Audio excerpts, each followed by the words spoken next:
1793 जब प्लेग पूरे वर्ल्ड में फैल चुका था, तब इटली की सरकार ने अपने आप को बचाने के लिए सभी प्लेग से पीड़ित लोगों को आइलैंड पर भेजना शुरू कर दिया। प्लेग की जब भी लहर आई, इस आइलैंड को प्लेग फील्ड के रूप में यूज किया गया। कुछ का दावा है कि अकेले प्लेग से 1.5 लाख से अधिक लोग यहाँ दफना दिए गए। कितने लोग युद्ध में मारे गए। जमीन के इस छोटे से हिस्से में इतना खून खराबा हुआ, शायद यही वजह है कि यह आइलैंड हॉन्टेड बन गया। जी हाँ, मैं बात कर रही हूँ पवगिलिया आइलैंड के बारे में। यह आइलैंड इटली के वेनिस और लीडो शहर के बीच में वेनेशियन लगून में स्थित एक छोटा सा आइलैंड है।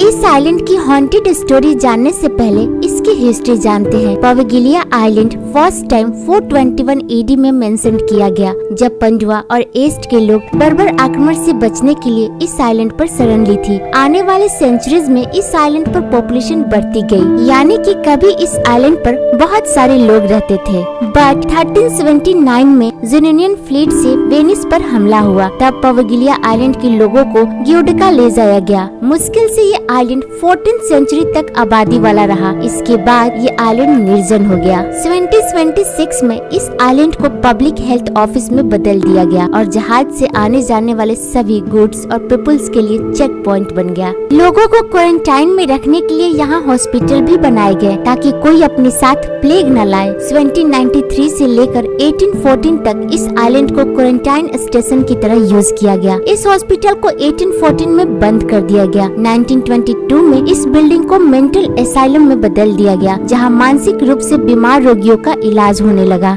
पवगिलिया आइलैंड का ब्लैक हिस्ट्री तब से शुरू हुआ जब से इसे प्लेग फील्ड की तरह यूज किया गया। प्लेग से जितने भी लोग मारे गए, उनके डेड बॉडीज को इस आइलैंड पर भेज दिया जाता था। फिर लाशों को बड़े गड्ढे में फेंक कर दफना दिया जाता या उसे जला दिया जाता था। लेकिन हैवानियत तो तब शुरू हुई जब प्लेग अपने चरम सीमा पर पहुंचता। तब लोगों के अंदर घबराहट और भी बढ़ जाता, क्योंकि जिन लोगों में मामूली लक्षण दिखते थे, उन्हें फोर्सली आइलैंड पर जहाज के द्वारा ले जाया जाता था, चाहे वो कितना भी चिल्लाते या चीखते क्यों न रहे, और फिर उन्हें सड़ती हुई लाशों पर फेंक कर आग लगा दी जाती थी। कहा जाता है कि जो भी बीमार लोग, आदमी, औरत या बच्चा आइलैंड पर भेजे गए, फिर उन्हें वापस नहीं आने दिया गया। वो वहीं तड़प तड़प कर मर गए। इस आइलैंड की स्थिति और भी बदतर हो गई जब यहाँ मेंटल एसाइलम बनाया गया।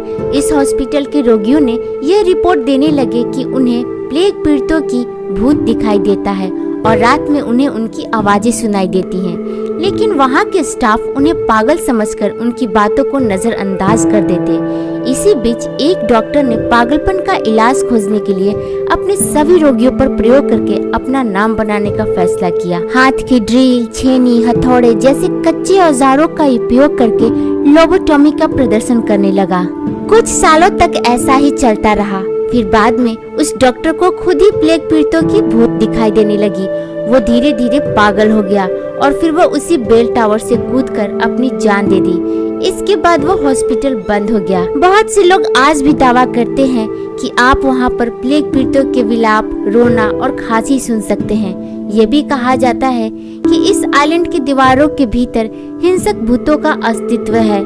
कुछ ने ये महसूस भी किया है कि कोई उन्हें टच किया या धक्का दिया या पीछे से थप्पड़ मारा।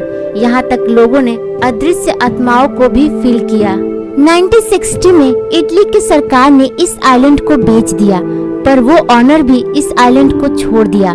हाल ही में एक परिवार ने उस आइलैंड को खरीदने और उस पर हॉलिडे होम बनाने के लिए वहाँ चले गए, पर पहली रात जो कुछ भी उनके साथ हुआ, वो कुछ भी कहने से इनकार कर दिए। केवल ये सामने आया कि उनकी बेटी की अत्यधिक खून बह चुका था और उसे 14 टाके लगाए गए। उस आइलैंड पर मछुआरे भी मछली मारने नहीं जाते, क्योंकि उनका कहना है कि उनके जाल में मछली की जगह आदमियों के हड्डियां आ जाती हैं। कई मनोवैज्ञानिकों ने भी इस आइलैंड पे दौरा किया, पर जो कुछ भी महसूस किया वो उसी डर से मर गए। वहाँ का एक स्थानीय कहावत भी है, जब कोई दुष्ट व्यक्ति मरता है तो वह पवगिलिया में जागता है। आज पवगिलिया आइलैंड निर्जन है और इस आइलैंड पे टूरिज्म स्ट्रिक्टली बैन है। इटली गवर्नमेंट इस आइलैंड को फिर से रीडेवलप करना चाहती है, इसलिए वे 99 साल के लिए लीज पर ऑफर की। 2014 में इटालियन बिजनेसमैन लुइगी ब्रुगनारो ने इस आइलैंड को नीलामी में जीता और वो चाहते हैं कि इस आइलैंड को सार्वजनिक उपयोग हो।